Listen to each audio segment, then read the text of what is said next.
Bem-vindos a este guia técnico sobre o Xiaomi X20. Somos a Kelatos Informática, especialistas em reparação técnica.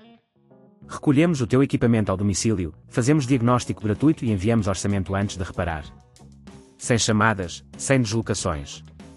Estamos localizados na Cal Joaquim Maria Lopes 26, Madrid. Cómodo, transparente e profissional. Link na descrição. O teu Xiaomi X20 está a fazer barulho estranho e a não aspirar como deve. Este problema pode ser causado por um motor de aspiração avariado ou obstruído, e se não for resolvido a tempo, pode levar a danos adicionais no aparelho. Vamos a ver como podemos corrigir.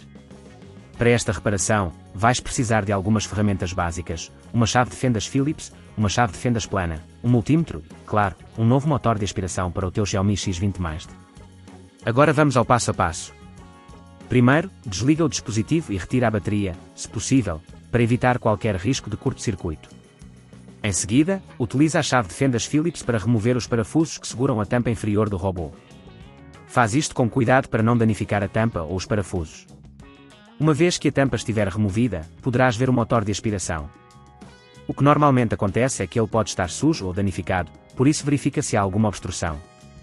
Para localizar o motor, segue os cabos que vêm da parte superior do robô até ao componente em questão. Agora, para retirar o motor, desliga os conectores que o ligam à placa-mãe. Lembra-te de anotar ou tirar uma foto de como os cabos estão ligados para facilitar a montagem posterior. Utiliza a chave de fendas plana para soltar os clipes que prendem o motor no lugar. Quando o motor estiver solto, compara-o com o novo motor que compraste para garantir que são iguais. Instala o novo motor na mesma posição, aperta os clipes e liga os cabos novamente, seguindo a referência que tiraste. Agora, antes de fechar o robô, faz um teste rápido para garantir que o novo motor está a funcionar corretamente.